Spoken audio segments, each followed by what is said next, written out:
ప్రియమైన స్నేహితులారా, my Catholic faith TV తరఫున మీకు శుభాకాంక్షలు. నేను మీ కావ్య. ఈ లోకయాత్ర ఎపిసోడ్లో ఈరోజు నేను మీతో మాట్లాడే అంశం 6 అడుగులు 6 feet.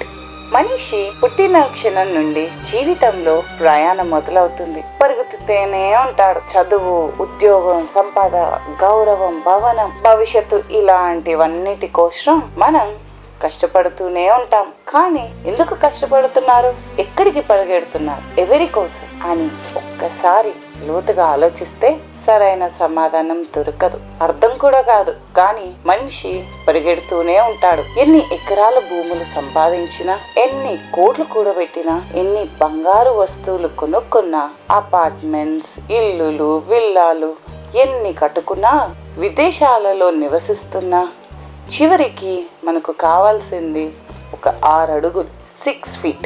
ధనవంతుడిని, పేదవాడిని, గొప్పవాడిని, సాధారణ వాడిని, అధికారిని, కార్మికుడిని అందరినీ ఒకే స్థలంలో కలుపుతుంది. అదే 6 అడుగులు. బైబిల్లో ఒక వాక్యం ఉంది, మనము ఈ లోకంలోకి ఏమీ తెచ్చుకోలేదు, అలాగే ఏమీ తీసుకుపోలేము. పుట్టినప్పుడు ఖాళీ చేతులతో వచ్చాము, మరణించినప్పుడు కూడా ఖాళీ చేతులతోనే వెళ్ళిపోతాం. ఈ సత్యం మనకు ఏం చెప్తుందంటే, సంపద శాశ్వతం కాదు. మన సంపద మన వెంట రాదు. మనిషి ఎక్కువగా గర్వపడేది తన స్థాయిని చూసి, తన శక్తి, తన ఆస్తిని చూసి. కానీ ఈ వాక్యం మనకు ఏం గుర్తు చేస్తుందంటే, ఏమి తెచ్చుకోలేదని, ఏమి తీసుకుపోమని. ఈ 6 అడుగులు మీకు ఏం గుర్తు చేస్తున్నాయి అంటే, సంపద మన వెంట రాదు, గౌరవం మన వెంట రాదు, పదవులు మన వెంట రావు. మన వెంట వచ్చేది ఒక్కటే, మన మంచి పనులు, మన విశ్వాసం, మనం చూపిన ప్రేమ. మనం ఇతరులను గౌరవించే జీవితం గడపాలి. మన ఆత్మకు శాశ్వత కాంతి నింపేలా, దైవాన్ని ఆనందింపపరిచే పనులు చేయాలి. మరి ఈ 6 అడుగులే అవసరం అని తెలిసినా క్రైస్తవ కుటుంబాలలో ఎందుకు ఈ ఆస్తి గొడవలు, విడాకులు, కుల విభేదాలు, ప్రేమ, క్షమాపణ ఇవేవి లేని జీవితాలు? ఎందుకంటే వీళ్ళ హృదయంలో యేసుక్రీస్తు లేరు. అందుకే యేసుక్రీస్తు చెప్పారు, వారు పెదవులతో నన్ను ఆరాధిస్తారు, కానీ హృదయం నాకు దూరంగా ఉంది. మనిషి బ్రతికినప్పుడు వారి కోసం ప్రార్థన చేయరు, ప్రేమించరు, తిండి పెట్టరు, పలకరించరు, సహాయం చేయరు. కొంతమంది పిల్లలు వాళ్ళ తల్లిదండ్రులు ఒంటరిగా వదిలేస్తారు. విదేశాలలో జీవితం గడపడం కోసం వాళ్ళ తండ్రులను వదిలేస్తారు. కానీ వాళ్ళు చనిపోయాక వారి సమాధులను అందంగా పూలతో అలంకరిస్తారు, క్రొవ్వొత్తులతో వెలిగిస్తారు. మరి కొంతమంది సంవత్సరం అంతా పూజాబలులను సమర్పిస్తారు. అందుకే బైబిల్లో ఒక మాట ఉంది, కనిపించే మనిషిని ప్రేమించని నీవు కనబడిని యేసు ప్రభుని ఎలా ప్రేమిస్తావు? ఒకరినొకరం ప్రేమించి క్షమించుకొని సమాధానంతో జీవించినప్పుడే మనలో యేసు ప్రభు ఉంటారు.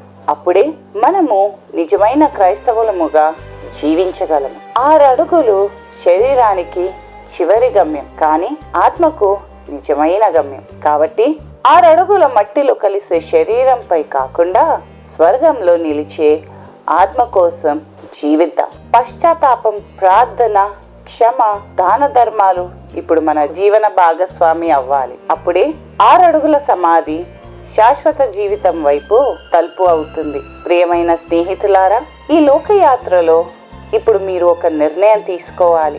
సమయం ముగిసిన తర్వాత మార్పు సాధ్యం కాదు. కాబట్టి ఈ రోజే మీ జీవితం మార్చుకోవాలి. క్షమించాలి, ప్రార్థించాలి, మంచి చేయాలి, క్రీస్తులో జీవించాలి. అప్పుడే 6 అడుగులు 6 feet సమాధి మీకు అంతం కాదు, అది శాశ్వత జీవితం వైపు మార్గం అవుతుంది. వచ్చే వారం మరొక అంశంతో మళ్ళీ కలుద్దాం.